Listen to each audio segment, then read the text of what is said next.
All right, good evening, everybody.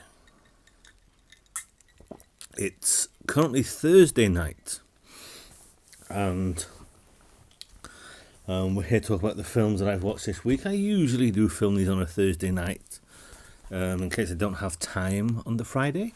But either way, the films that I watched this week, we'll just jump straight into it. All right. We won't be here long, he says, every week. Then we're here for 10 minutes. Anyway, I started the week with the first watch.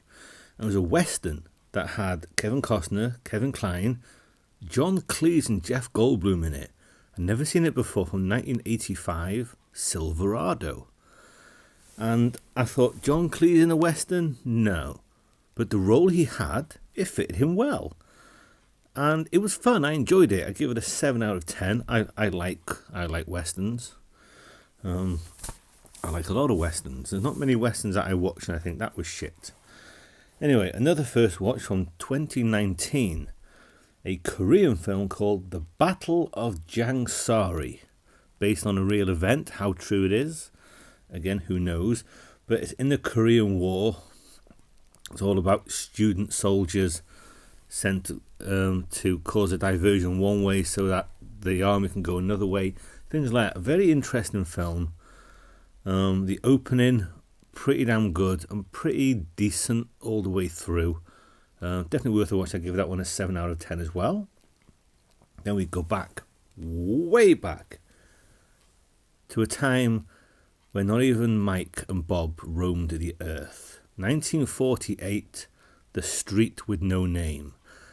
And The Street with No Name is just a street that has gangsters on it. Every city has it.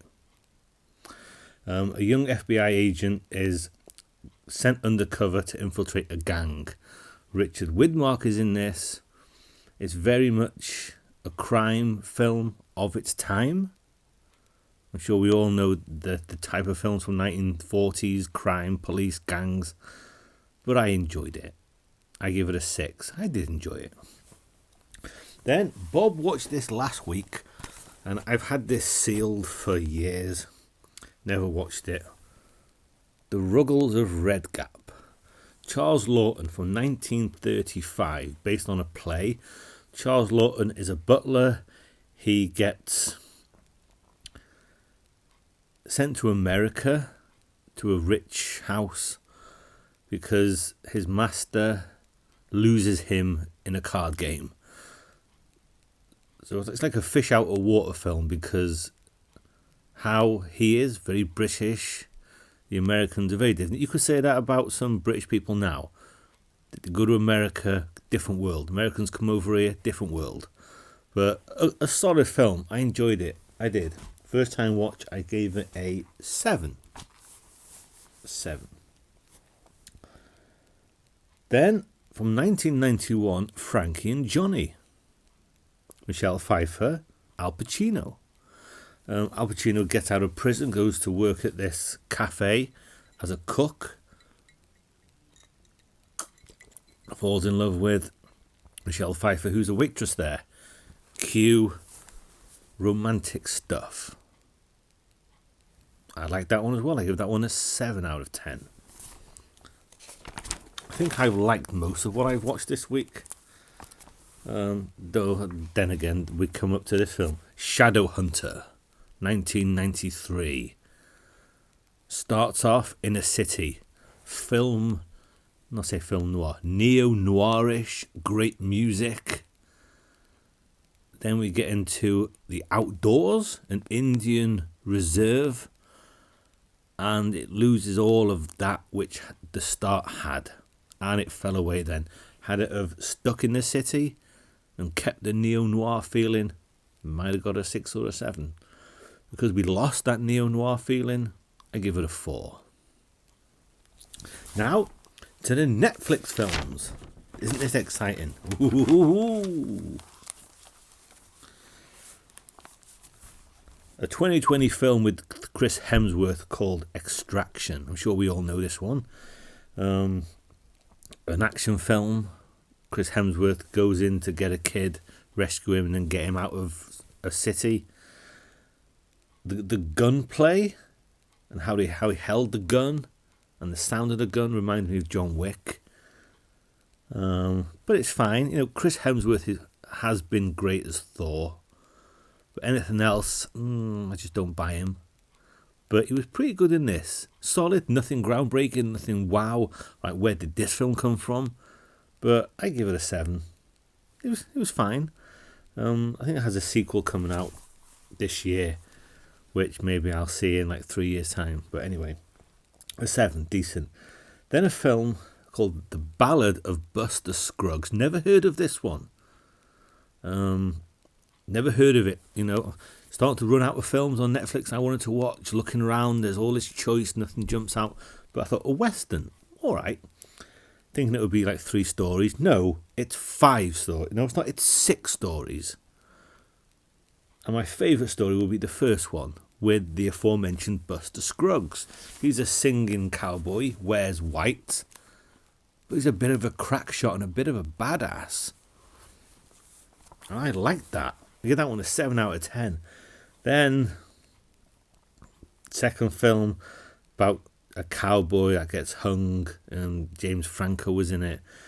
The third film, Liam Neeson's going around the frontier with this guy that's got no arms and no legs, and he recites poems and stuff.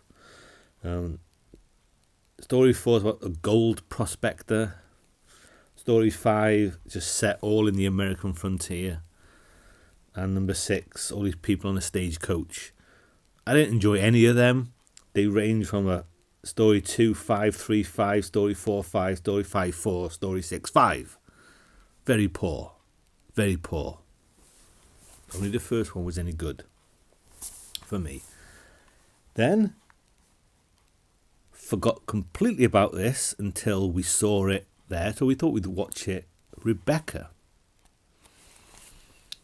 Now, we watched this. Armie Hammer and Lily Collins, maybe? I couldn't stop thinking about the Hitchcock film Rebecca. Now, my friend Sophia hasn't seen the Rebecca with Alfred Hitchcock. So she liked this more than I did. And it's in colour, so that takes away a great deal from it. But the woman playing Mrs. Danvers, she was alright. And it's alright, but it's not Hitchcock's film. So I'll give it a 6. Then I watched Army of Thieves, a prequel to Army of the Dead. And it's got that same safecracker from that film. And he goes around cracking safes and all that kind of stuff. So I give it a 6.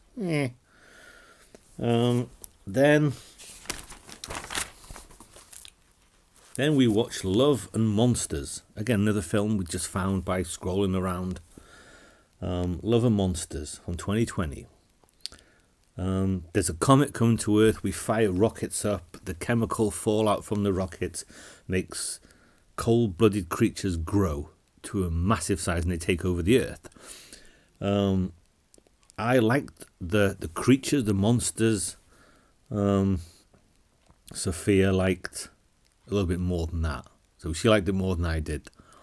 But it was cool seeing a giant frog come out of a pond and a giant crab that had a chain around its neck that was getting electrocuted. You see giant caterpillars and giant centipedes. That was cool, and they looked pretty good. But what comes in between, I didn't really care about. So she enjoyed it more than I did, but I give it a 5 or a 6. Probably a 6 to be generous. Then a film I watched on my own because she has no interest in this whatsoever. Mank. This one I knew about and forgot about it. Mank. All about Herman Mankiewicz. It's played by Gary Oldman. All about him and the time that he's writing Citizen Kane. Interesting film. I give it a 7 from 2020. Interesting. More than enjoyable, but interesting film. Then a film that I watched on my own. Again, knew of it but forgot about it till I was flicking through. The Cloverfield Paradox. The third film in the Cloverfield films. Set in space. We go to alternate universe, just a bog standard, bland, run-of-the-mill science fiction space film. No one stood out, nothing stood out, and I give it a 4 out of 10. That was from 2018. And all the Netflix films are first watches. And that is everything I've watched and everything that we watched this week. We have a couple of days worth of Netflix left. As I said, I'm running out of films. I am. And we've also, I think on my own, I've watched 3 or 4 films on Netflix that I couldn't finish. And together we've watched maybe, again, 3, 4, 5 films that we watch and we look at each other and think, and then say, do you want to turn it off? Do you want to turn it off? Do you want to watch any more? You want to watch any more? Nah. Switch it off? Yeah. And we switch it off and watch something else. So there you go. I suppose that's the same with every streaming platform. You'll get your good films and then you get your fillers. It is what it is. That's everything that I've watched this week. Cheers to everyone. And I'll see you again next week. Hopefully.